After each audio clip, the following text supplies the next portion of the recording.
But yes, I think it'll exist. I'm 40 years old. What happens before I die, I don't know. Artificial intelligence definitely is going to play more of a role than I think he even means. But I cannot see us getting away from nuclear weapons and it being flexed by somebody. But one of you guys are actually talking, long answer, space wars. I think that's going to be something long term. Absolutely. So, Dave, do you actually think nobody's ever going to use them? No, I mean, I don't think so, because that means the end. If they use nuclear weapons, that everybody loses. It's all over. I mean, I guess the person that's ready to turn the clock off, we're not going to be able to make that decision anyway. I mean, it's like if it does, we're not gonna live to suffer through it and watch our families do it. We're not gonna figure out what's up with the economy. It'll just be done. So, I mean, I don't think anybody wants it to be done, so they're gonna just keep doing it. I think artificial intelligence, I think we're gonna want to do that. I think we're gonna want to, because artificial intelligence means we can live forever, and that's what people want to do. And if we can just artificially put ourselves into something else and live forever and go to different planets and not have to eat and do anything else in our prime, I mean, we're going to accept it lovingly. I think that's the next evolution of human beings is artificial intelligence, and eventually we'll embrace it and we'll want it, and there's going to be no other different. Then they can blow up as many bombs as they want, and we're still not going to die. And we'll be able to live through radiation and everything as an artificial intelligent being, in something else. It won't matter. So once we get all that shit going, blow it all up. You bring up a good point. I think you bring up a good point, which is what I was basically trying to say when I was saying I'm ready for the New World Order. I'm ready for the one world government. And it's not your traditional idea of the New World Order, one world government, to whereas, and Joe was alluding to, that like, no, well, then we wouldn't even be able to talk the way that we are now. I get that. But I would just love for the people of the world to get the shit together and realize that there's no difference between people who live in fucking North America, then there's no difference between the people who live in Asia, except for like cultural differences, the stuff we eat, the stuff we dance to, the stuff we like. At the core, we all want to be happy. We all want to be able to fucking raise our kids. We all want to be able to achieve something in life, and that we all have that in common, and that we all should be able to fucking evolve as a fucking species, as opposed to all of this war and coercion back and forth. I'm not saying we're going to have world peace and that there's not going to be conflicts between peoples, but what I'm saying is that I'm sick of us being held back even by nations. Even the fact that we're a nation and that we are the number one, quote unquote, number one nation in the world, puts us at odds with those who want to be number one with us. So we're at odds with these nations. Even if China had the exact same economy, the exact same system of government as we did, we would always be at odds with them, because they would, in and of themselves, always want to be the ones who are now number one, economically, militarily, thriving the way that whoever number one is. Nobody wants to be the silver medal holder. Everybody wants to be the gold medal holder. And I feel like we are holding ourselves back. Like, as a species, we need to be figuring out how to get off this rock. Like, it's unfathomable to me. Like, the sun could fart in our direction and we would be gone as a species. And it's fucking mind-blowing that it's never happened before. We have to be working on ways of colonizing other planets and stuff if we really care about the continuation of our species. That's the only thing that makes sense, unless you believe that there's some God out there that's protecting our world and making sure that doesn't happen, because 99.9% of everything outside of our atmosphere is instantaneously deadly to us. We have to figure out a way to get past that, and we're not going to do that unless we're working together as a people of the world, as opposed to we're just, that's my point. And you know what fixes all that? Artificial fucking intelligence. We don't die anymore. We just go and we can shoot off And I think that would solve it. There wouldn't be a religion anymore. Artificial intelligence is not going to have a religion. They're not going to have any form of like government or anything like that. There will be no need to argue it anymore. They won't need bombs and fucking, they just won't. It won't matter. It's not going to be important because they're going to be able to learn, thousands of years in the future, or thousands of years of knowledge in minutes. Like, so it won't be a problem anymore, ever. How soon do you guys AI have sit around and argue it? artificial intelligence at that level? I mean, there's only that direction for it to go, Like, it's not going to get worse. It's not going to get dumber. It's just going to keep getting smarter and smarter and smarter. So we're not going to get there immediately. No, not immediately. AI is going to wipe out every fucking human being on the planet. There will only be one AI, because if AI ever reaches consciousness and recognizes itself as a living being, it will think of us as cockroaches. It won't need us.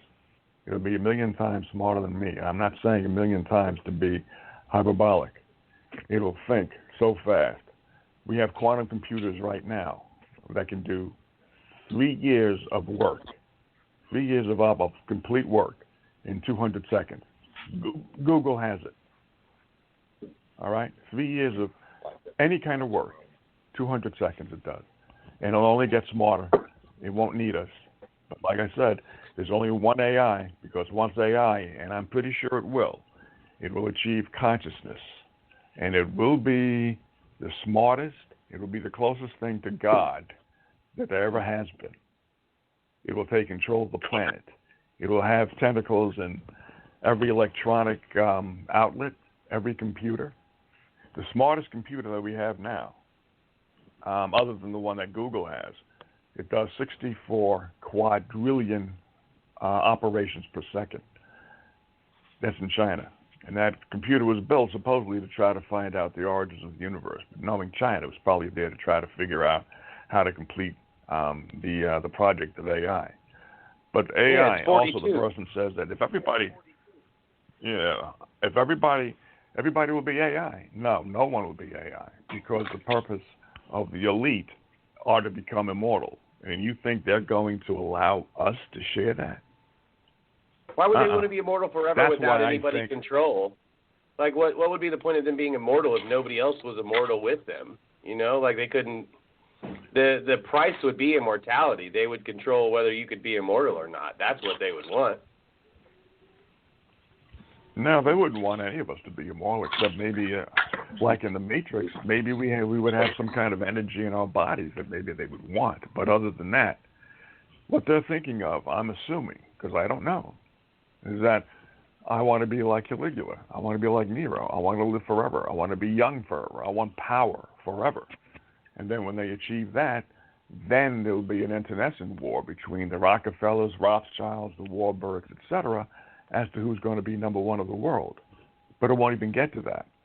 Because, again, if AI, made out of copper, silicon, gold, etc., if it ever reaches consciousness, it's all over. It's done. We're cockroaches. It'll have as much usefulness for us as we have for cockroaches. But then how will it, grow? And so, I mean, it'll know all of this way quicker than we will. It'll know exactly how to replicate and duplicate and do what it needed to do to where there'd be, that's what I say, we don't know what it looks like, what a civilization that AI would make. Would it just be a bunch of phones with legs running around and they were all the same consciousness? And what does it look like? Well, my assumption will be it'll be probably a whole lot of servers on a farm.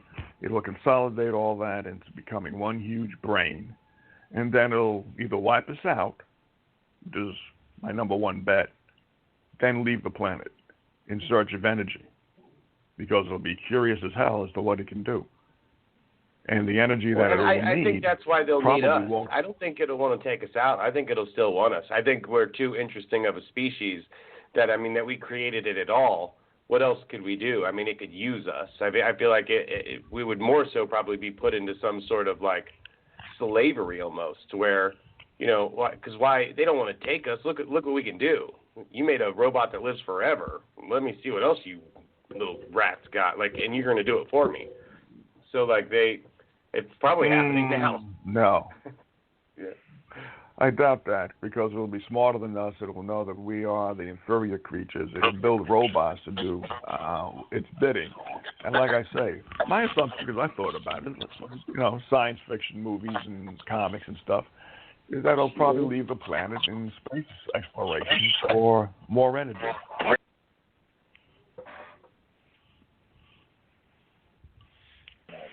Yeah, definitely. It's Steve.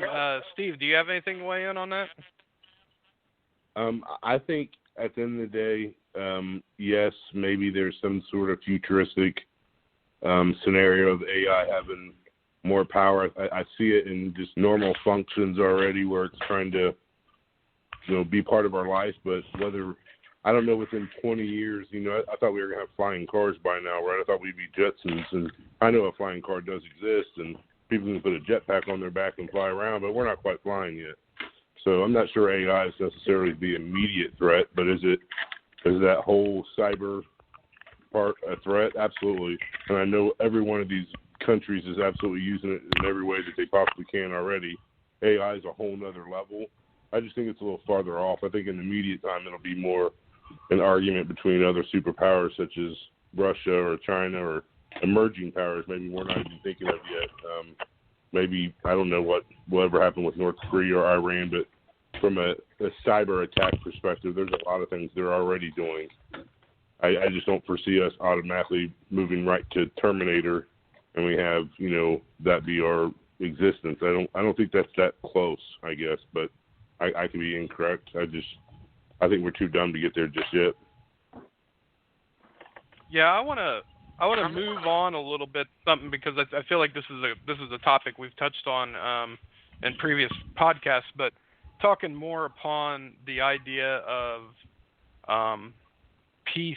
I don't know, in our time, or, you know, whatever. God, fucking in a Marvel movie now, but no, there's an interesting guy out there, and his name is Lieutenant Colonel Michael Aquino, right? And you guys may have not have heard of this guy, but this guy is like one of the most fascinating people that I've ever studied or whatever. This Lieutenant Colonel, okay, he was like second lieutenant, for lack of a better term that I can think of, in the original Church of Satan by Anton LaVey, right? But he was also a colonel in the he was also a head of the Army's PsyOps division, psychological operations, but he was also a member of the Church of Satan. Well, long story short, he ended up breaking away from the Church of Satan because, if anybody knows anything about real Satanism, they don't actually believe in Satan. It's actually a more of altruistic type of religion when you really break down to it. He actually broke away from that and formed something called the Temple of Set. Now, the Temple of Set, what it is an actual organization that believes in a being, although they wouldn't call him Satan, more of Leviathan type of guy. But this guy ended up becoming a lieutenant colonel in the Army, head of the PsyOps division, and ended up becoming one of the chief organizers of the NSA spying program, okay?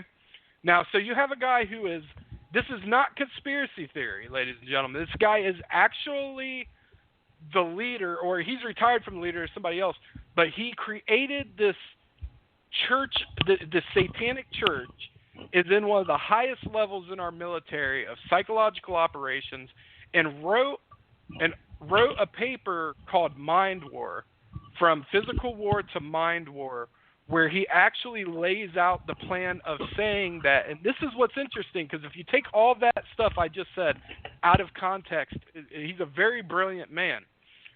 The costs of physical war anymore are so astronomical when you look at the loss of lives, the loss of Earth as an inhabitable planet. He lays out very meticulously how we have to switch from physical war to mind war to psychological warfare